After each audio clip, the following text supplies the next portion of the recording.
Supply chain is not part of the economy. Supply chain is the economy. In other words, if you want to understand the economy, you're really talking about the supply chain at every aspect. Something as simple as a loaf of bread. You buy a loaf of bread at the grocery store. Like, okay, well, I guess it came from a baker, and I guess they took it from the bakery to the store by truck. So there's a supply chain. Well, that's about as simple a version of the supply chain as you can imagine. You have to just start going from there. It's like, well, did the bread come in a plastic wrapper or a paper wrapper? Well, that wrapper came from somebody. Where'd the truck come from? Well, obviously a truck manufacturer. Where'd the driver come from? Somebody had to make a career choice and be trained. And what about the diesel fuel in the truck? That came from a refinery, and that came from oil exploration. Then you get back to the baker, and it's like, oh, well, I guess he had an oven or she had an oven. Where did that come from? And then you find out that the ovens are industrial ovens have parts from 25 different countries and so forth. Well, without belaboring that point, you get back to the farmer and the wheat and the fertilizer and everything else, and really what's called the extended supply chain. And you're like, wait a second, that's a huge number of countries, a huge number of imports, and a big part of the economy, which it is. And then every link in that supply chain I described has its own supply chain behind it to get to source materials and intermediate manufacturing and so forth. And then that's for a loaf of bread. Well, what about your car, your furniture, your clothes, and on and on and on. Once you start thinking about what supply chains are, you realize it's just the cardiopulmonary system of the entire global economy. So, the supply chain book shines a light on the entire global economic process. And I have whole chapters on that talk about China, the war in Ukraine, and climate change. And you say, well, the interesting topics, but what do China, Russia, and climate change have to do with the supply chain? Well, the answer is they are, kind of global macro earthquakes. Russia's invasion of Ukraine led to sanctions against Russia that affect everything, imports, exports, strategic materials, semiconductors, fertilizer, oil, natural gas, etc. Again, you're saying, well, okay, Boeing makes aircraft. They need titanium and aluminum. Where does that come from? Turns out about 30% of it comes from Russia. So how are you going to keep the Boeing assembly line going when you're shutting down strategic metals from Russia? It can go kind of on and on there. China, everyone says, well, they've slowed down because of the zero COVID policy.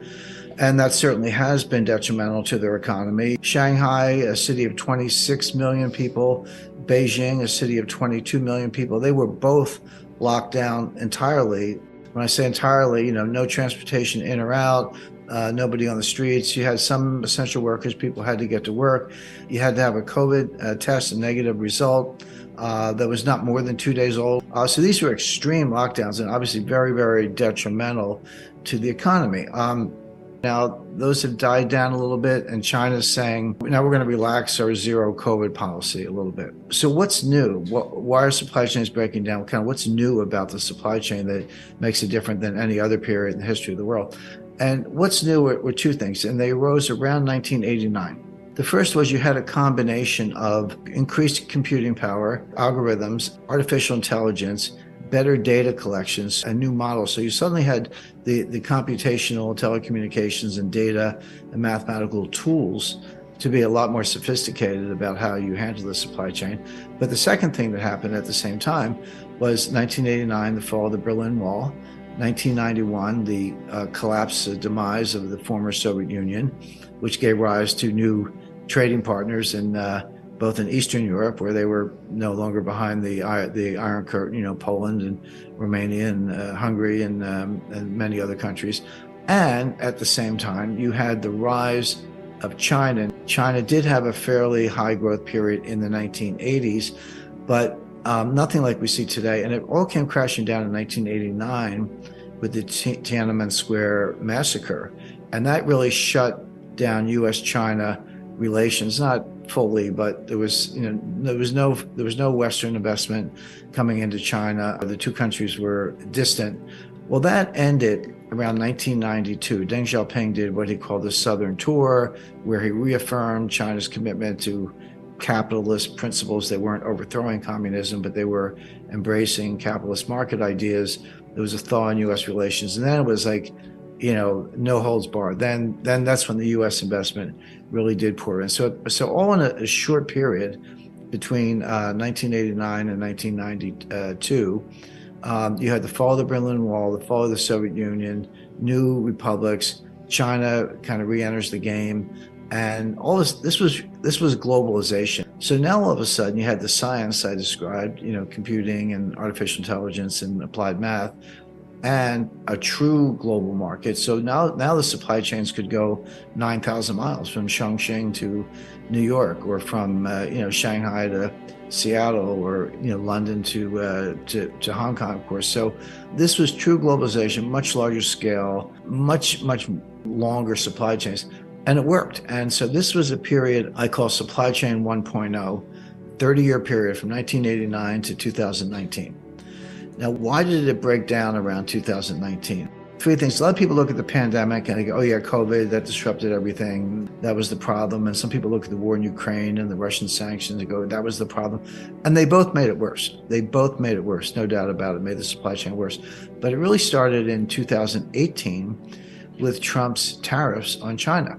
So Trump put tariffs on appliances and solar panels. Well, China didn't stand still for that. So China said, well, what can we do to strike back? Well, at the time, China was and is the world's largest importer of soybeans. They need the protein. They don't have enough. The US and Brazil are the two largest exporters of soybeans.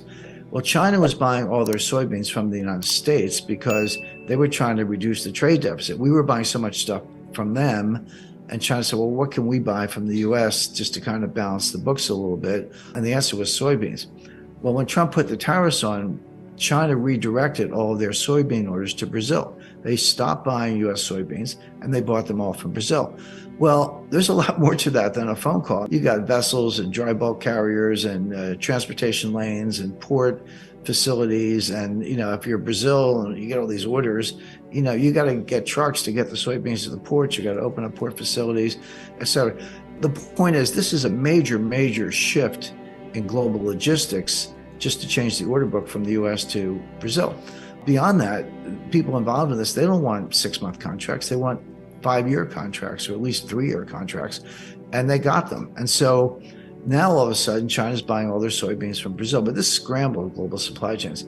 Now, what are the US farmers doing? We're still growing the soybeans. We can't sell them to China.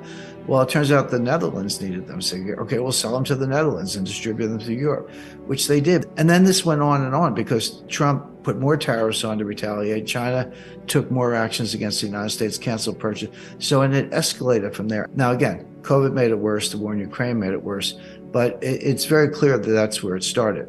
So that's why I use 2019 as just, kind of an arbitrary date, with a 30-year period of supply chain 1.0. Now we're getting to supply chain 2.0, but we're not there yet. We're in this messy, in between, inefficient, muddling through period where things are broken, but they'll never be put back together the way they were, but we haven't produced or created the new model supply chain. We're just muddling through, and with a lot of disruption, a lot of empty shelves. You have to understand, it took us 30 years to build